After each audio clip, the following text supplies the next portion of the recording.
क्या डिफरेंस है, ये मैं आपको बताता हूं कि ईटा और एन में हमारा डिफरेंस क्या है। अब एन तो इतना बन गया, अब हमने क्या किया, जो इसकी ये लास्ट वाली यानी कि जिसे टांग कह दिया, इसे पकड़कर हमने खींच दिया। ठीक, तो ये क्या बन गया, ईटा। क्या बन गया, ईटा। ठीक, तो यानी कि द्रवों के प्रवाह का क्रांतिक वेग द्रव के शांता गुणांक के अनुक्रमानुपाती होता है। तो वीसी अनुक्रमानुपाती ईटा, यहां पर हो गई समीकरण नंबर हमारी 3। ठीक, अब हमने क्या किया, यहां पर समीकरण 1, 2 और 3 को मिलाया। मिलाना अलग होता है, जोड़ना अलग होता है। कुछ बच्चे मुझसे क्वेश्चन पूछते हैं कि सर जब मिलाया तो ये देखो समीकरण 1, 2, 3 में जब हमने मिलाया तो यहाँ पर एक बीसीए, एक बीसीए और एक बीसीए, तो मिलकर तो 3 हो गए। ठीक, तो मिलाने का मतलब क्या होता है, देखो यहाँ पर सब पे VC है तो इनमें से एक उठाकर लेते हैं, यानी कि VC सब मारा तो VC कॉमन हो गया। यहाँ पर अनुक्रमानुपाती का साइन है सब जगह, तो अनुक्रमानुपाती कॉमन हो गया। अब यहाँ पर ईटा ऊपर की तरफ देखिए, यहाँ 1 है, यहाँ 1 है, यहाँ क्या है, ईटा है, तो यहाँ पर 1 कॉमन हो गया और एक ईटा कॉमन हो गया। ठीक है, तो ये गुणा आ गया। अब देखिए नीचे यहाँ पर रो है, यहाँ D है और इसके अपोन में क्या है, 1, तो यहाँ पर रो D 1 कॉमन। इस तरह से मिलाने का मतलब होता है ये। ठीक है, जोड़ना अलग होता है, मिलाना अलग होता है। अब हम जानते हैं जब हम अनुक्रमानुपाती का साइन हटाते हैं तो बराबर के साथ एक क्या लेते हैं, नियतांक लेते हैं। ये हम हाई स्कूल में भी सीख चुके हैं। ठीक, तो जब हम अनुक्रमानुपाती के साइन की जगह बराबर का निशान लगाएंगे तो एक क्या लेंगे यहाँ पर, नियतांक। नियतांक हमने ले लिया यहाँ पर R, कैपिटल R सफिक्स में स्मॉल e।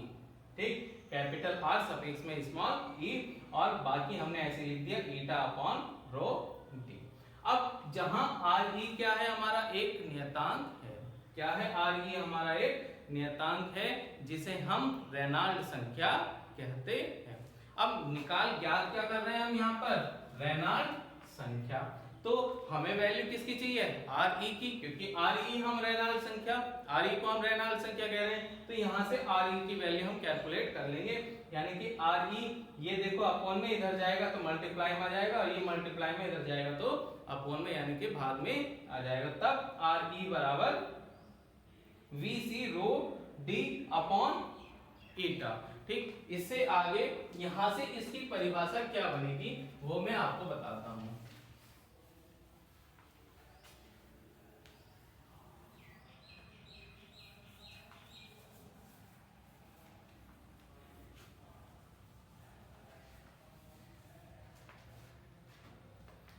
कि यहां पर ये समीकरण आई थी, यहां पर दोबारा लिख देता हूं, Re बराबर VC रो D अपॉन ईटा।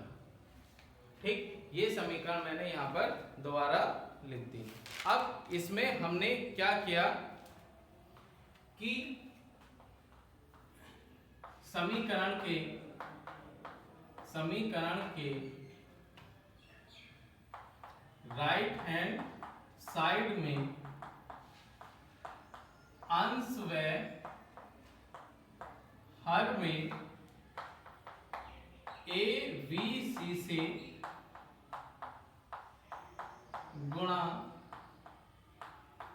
करने पर, जहां A क्या होता है, जो हमारी केस नली होती है जिसमें हमारा द्रव प्रवाहित हो रहा होता है, जो हमारी केस नली होती है जिसमें हमारा द्रव प्रवाहित हो रहा होता है, उसके अनुप्रस्थ काट का क्षेत्रफल होता है। क्या होता है, अनुप्रस्थ काट का क्षेत्रफल होता है। ठीक, तो यहां पर Re बराबर VC रो D। अब यहां पे किससे गुणा करें हमने, AVC से अपॉन ईटा AVC। ठीक, अब यहां पर Re बराबर VC, देखो VC एक यहाँ पर है, एक यहाँ पर है। इसकी BC की घात कितनी है यहाँ पर 8 और यहाँ पर भी BC की घात कितनी है 1। हम सभी जानते हैं कि गुणा में अगर आधार समान होते हैं तो उनकी घातें जुड़ जाती हैं। तो यहाँ पर आधार समान है, घात 1 1 है, तो घात कितनी बन गई यहाँ पर 2। कितनी हो गई 2। तो यहाँ पर हो गया हमारा rho D into ABC square upon eta ABC। अब ये जो D है हमारा, ये जो D है जो केस नली का क्या था व्यास, इसे हम नीचे की तरफ लेके जाएंगे तो ये क्या चला जाएगा सबके अपॉन में आ जाएगा। तो RE बराबर रो ABC square upon eta into ABC upon D। ठीक, जहां इसे रो ABC स्क्वायर क्या होता है हमारा जड़त्वीय बल, क्या कहलाता है जड़त्वीय बल, और eta into ABC upon D क्या होता है हमारा श्यान बल। क्या होता है श्यान बल। ठीक, अब यहां से RE क्या है रेनॉल्ड्स संख्या। तो यहां से हमारी परिभाषा बन जाती है कि जब कोई पिंड किसी श्यान द्रव में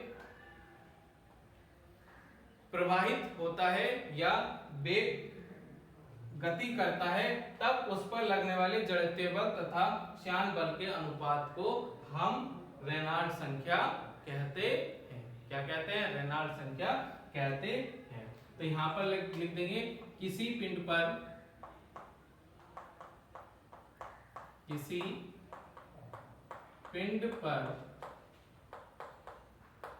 लगने वाले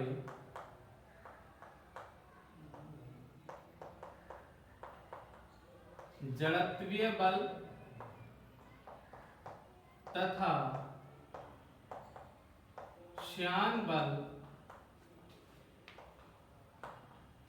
के अनुपात को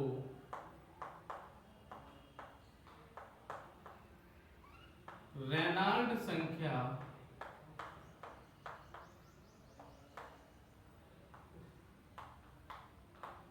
कहते हैं। ठीक, तो यहां से हमारा ये निष्कर्ष निकल कर आता है जो हमने रेनॉल्ड्स संख्या यहाँ पर ये गणितीय रूप हो गया इसका। ठीक है, अब उसकी परिभाषा बनाने के लिए हमने ये जो कार्य किया यहाँ पर, ये एक्स्ट्रा कार्य किया हमने यहाँ पर की परिभाषा जो है हमें आसानी से याद हो जाए कि रेनॉल्ड्स संख्या होता क्या है। तो इसलिए हमने ये अपनी तरफ से एक्स्ट्रा कार्य किया। तो यहाँ पर क्या हो गया, हमने क्या किया था एक्स्ट्रा कार्य की राइट हैंड साइड में, इस समीकरण के राइट हैंड साइड के अंश में हर में ABC से गुणा कर दी थी। गुणा करने पर हमने पाया कि जब हमारा यहाँ पर क्या बन गया, ऊपर वाला भाग जड़त्वीय बल बन गया और नीचे वाला भाग श्यान बल, यानी कि इन बलों के अनुपात को जड़त्वीय बल और श्यान बल के अनुपात को हम क्या कहते हैं रेनॉल्ड्स संख्या कहते हैं। ठीक।